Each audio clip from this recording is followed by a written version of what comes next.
For the artists, for the passionate. Welcome to the Adventures Elsewhere podcast.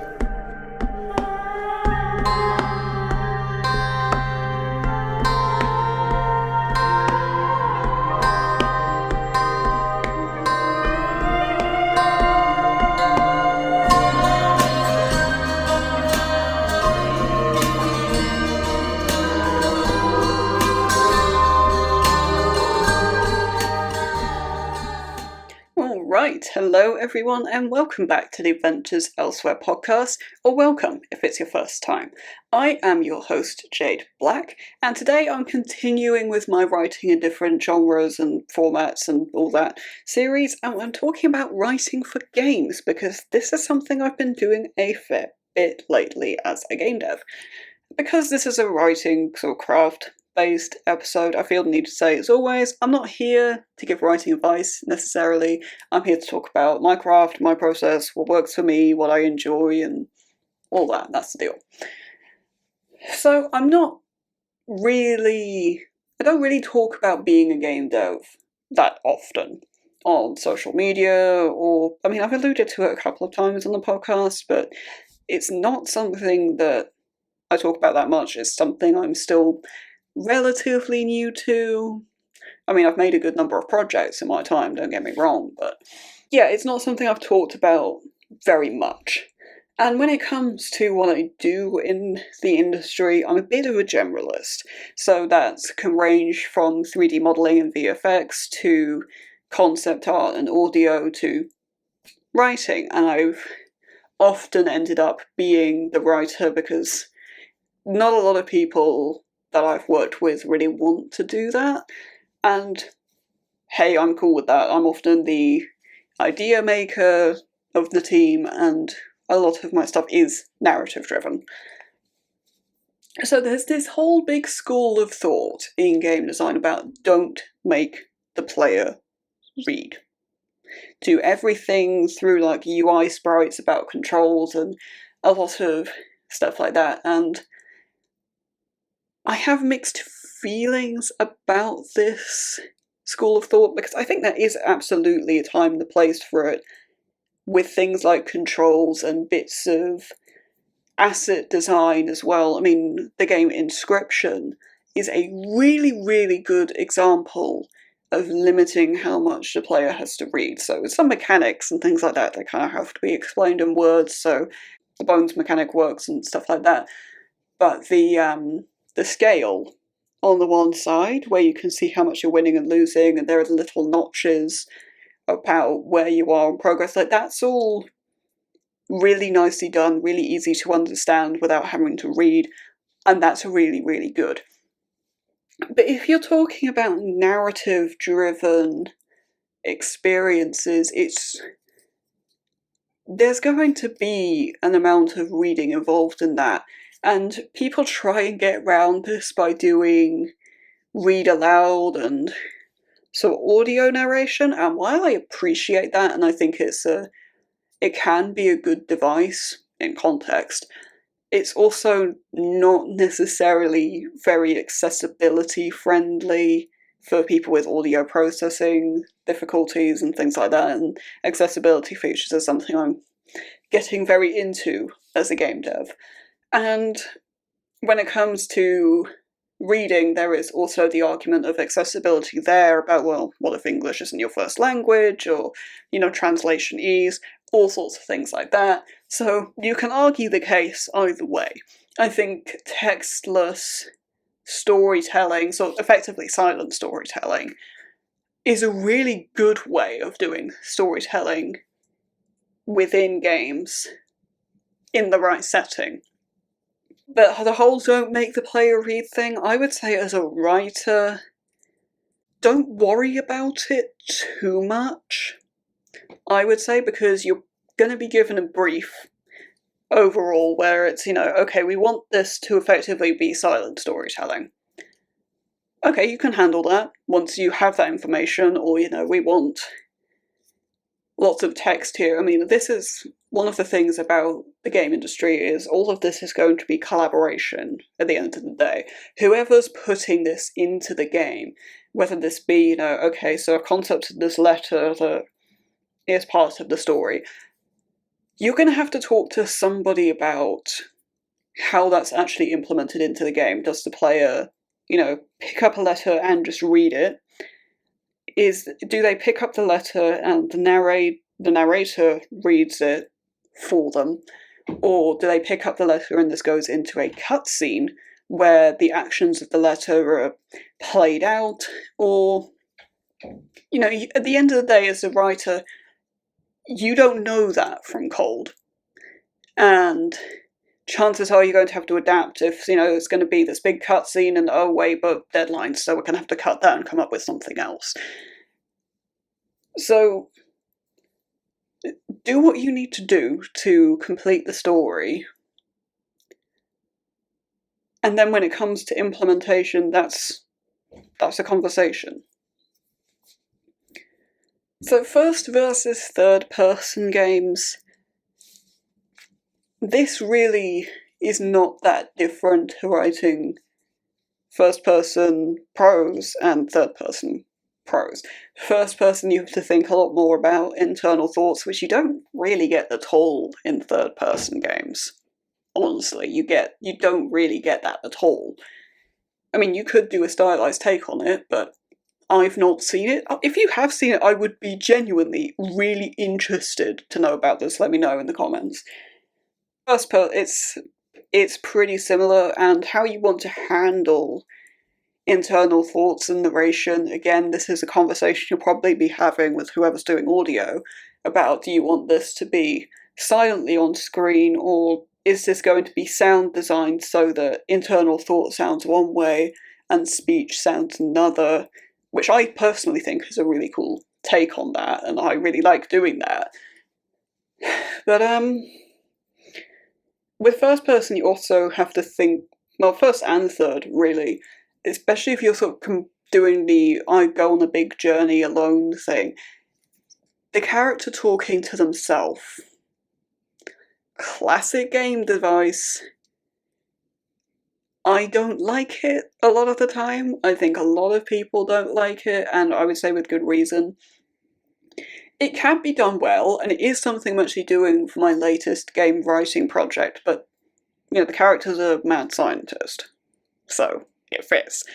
If it's just, average military Joe blogs, I don't really feel like they're going to be talking to themselves all that much. It doesn't feel naturalistic to me. I think if you're going to do that, I mean, for some characters it's going to be naturalistic, with others it's not. In any case, I would say don't lean on it as a crutch, because the vast majority of the time it's not naturalistic. It's also real pain to audio program and get all the timing on that right, and potential overlaps with dialogues if two stingers trigger at the same time, and it can be a pain to work around. And one thing I would say with storytelling as well is it's not always your job. And this might sound bizarre to you as the writer, but that storytelling isn't just your job. But there's the whole thing about environmental storytelling as well. And that is very much the silent storytelling. That's the asset designer, environment design, set design, decals and set dressing. And that's not your job to say, oh yes, and this thing happened in this space, and there could be a big cutscene about that, but generally that's not very engaging to the player. And I would say, as someone who's done a lot of set dressing and environment design, it's best to have a vague idea about that and say, okay, in this space, there was animal testing, for example. This is something I'm working with as, actual genuine example at the moment. There's animal testing, there's cyanide, this is the time period we're in, off you go.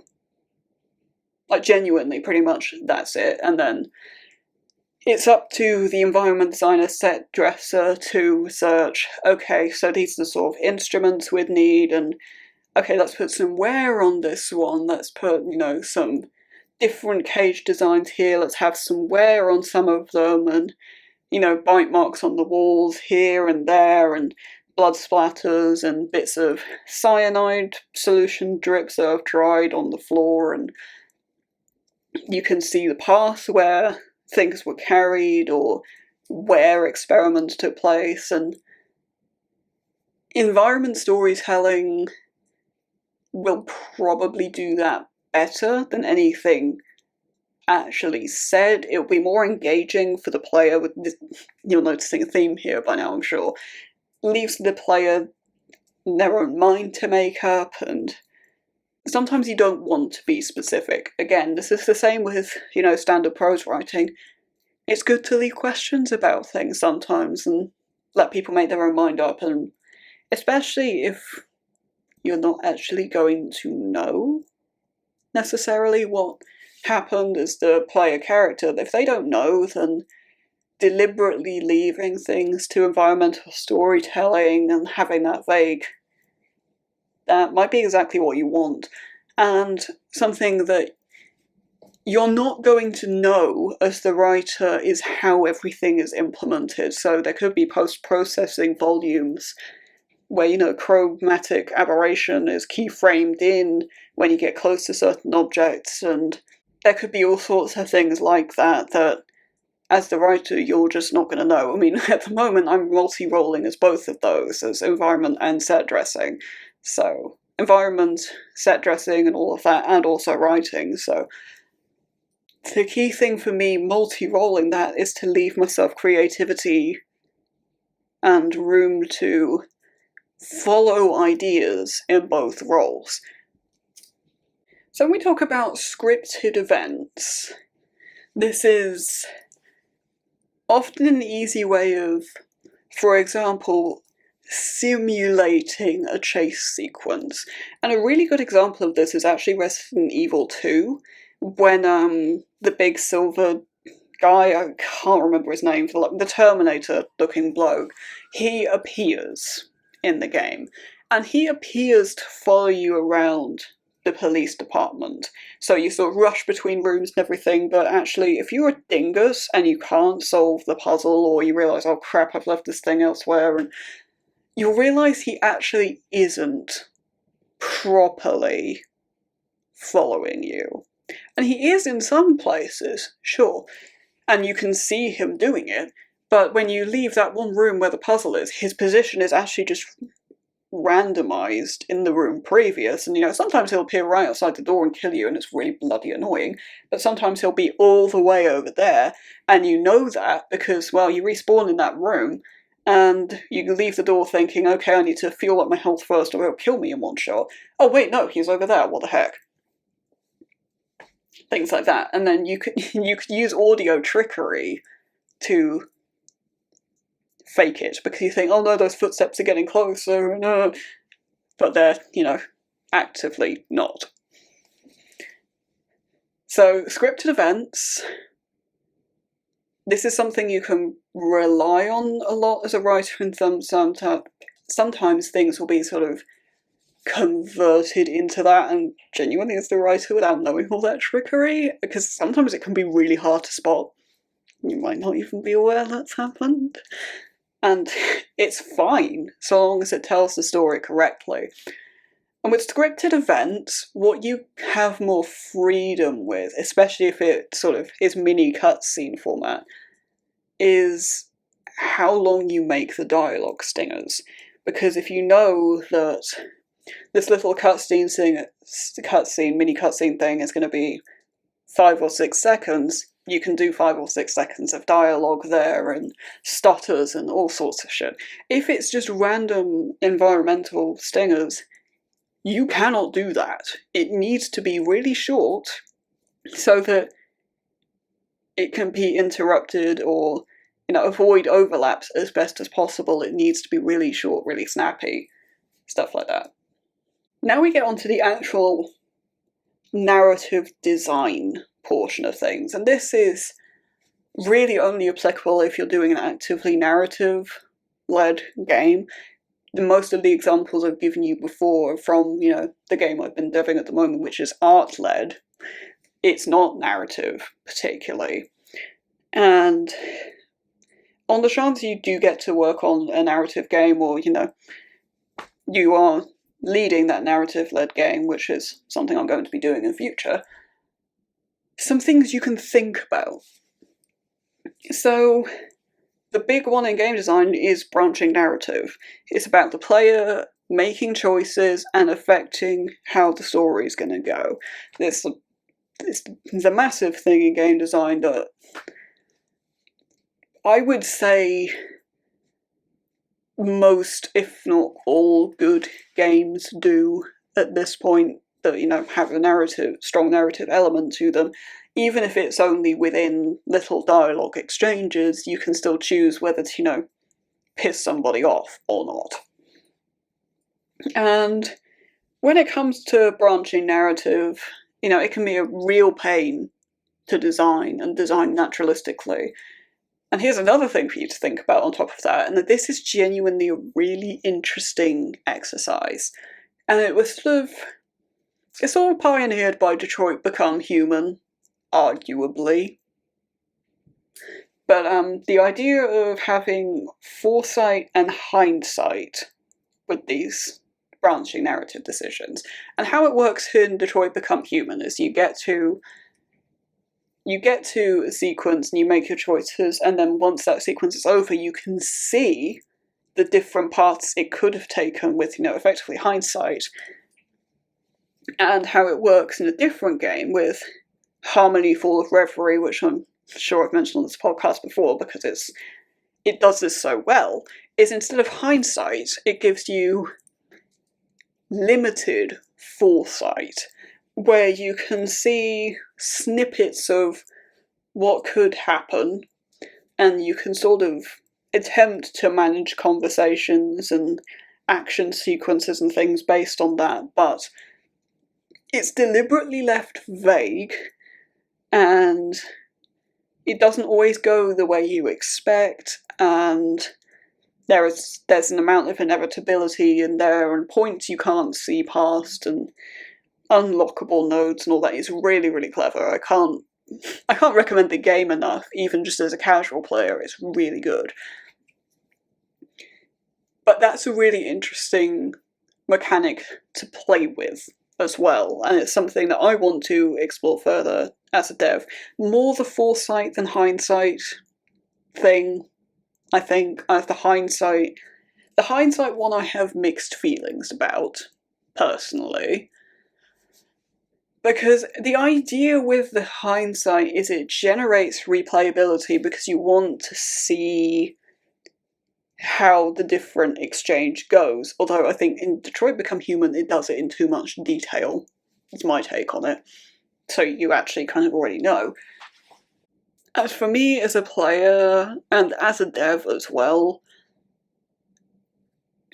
the whole point with branching narrative is to make sure the player is content with the decision they have made, so they don't just rewind back to their last save and play through the exchange again to get, the ending they like better.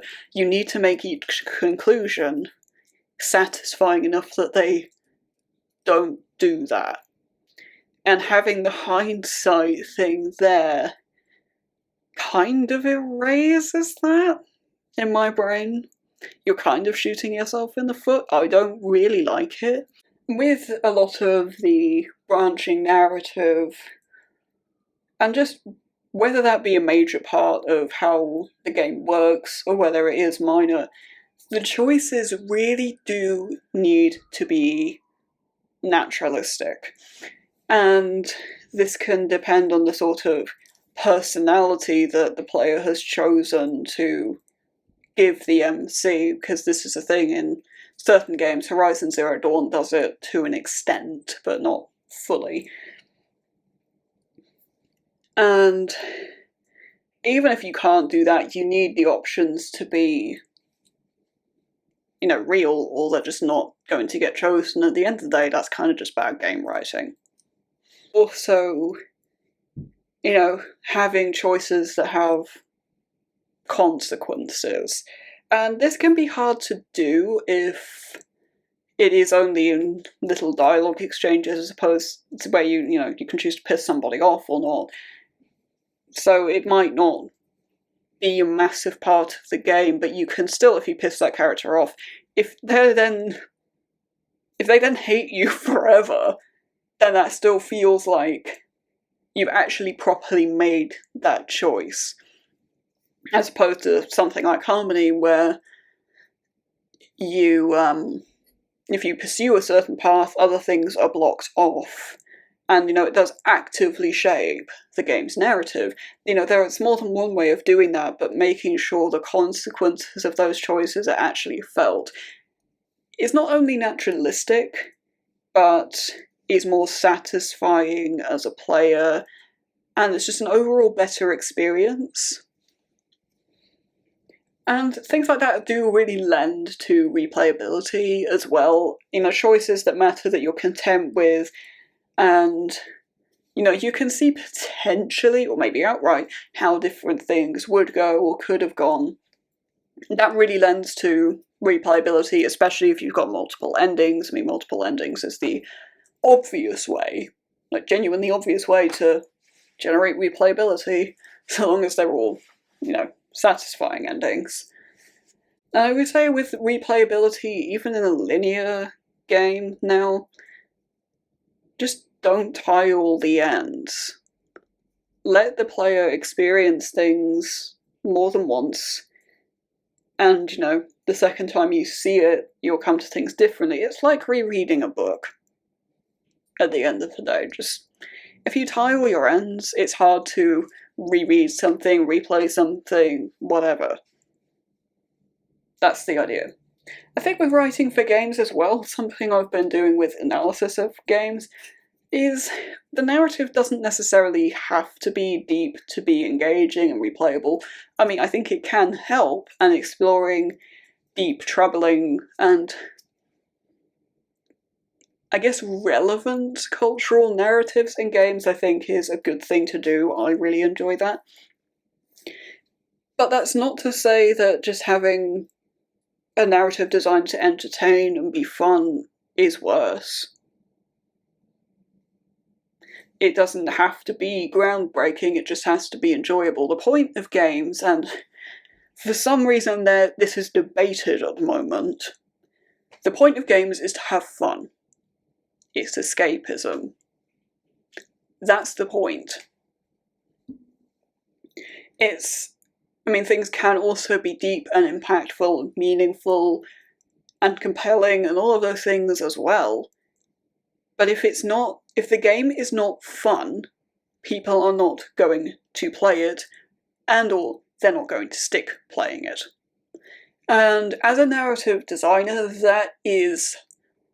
you do have a role to play in that. Some people will stick for a really, really good story, even if the gameplay is not great, or the load times are not great, and things like that. Or if, it's just a really hard game, but the narrative is great, people will generally stick with that. That is a big part of your job, is making sure that the player still has something to strive for. Be that just about, oh wait, the killer's gotten away again and we need to chase them in a more fun, simple narrative, or about, I need to see what happens next, I need to see if I can save, this character, make sure they don't die in some horrible way in a more deeper narrative, or I just need to see what happens. But I think that's about all I have for now.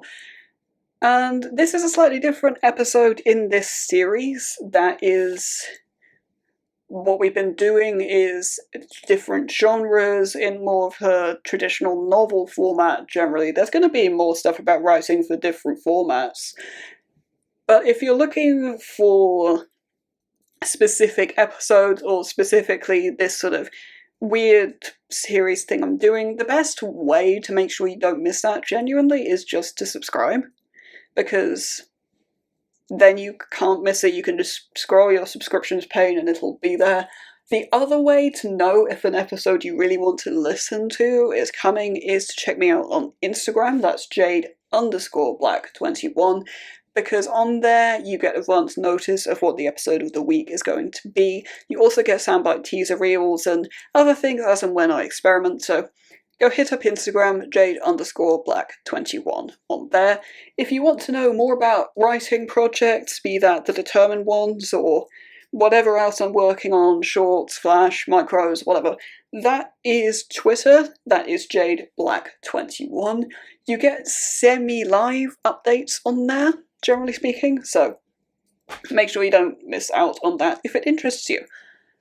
And last but not least, I usually come to this a bit before that, but if you are a fellow writer and you are published or on the way, please do get in touch. I would love to be part of your journey. Please do that via email, that's jade42black@gmail.com. There's a list of things I want to know in the description. Please read that first and include it in your initial contact. It's easier for everybody, it's just better. Should be noted, indie and self-pub, you are the people I want to hear from the most. If you're trad pub, that doesn't necessarily mean I won't talk to you. Also worth noting, doesn't have to be a particular age category, doesn't have to be new, can be 20 years old or whatever, that's all cool. Doesn't have to be a particular genre, doesn't have to be a novel.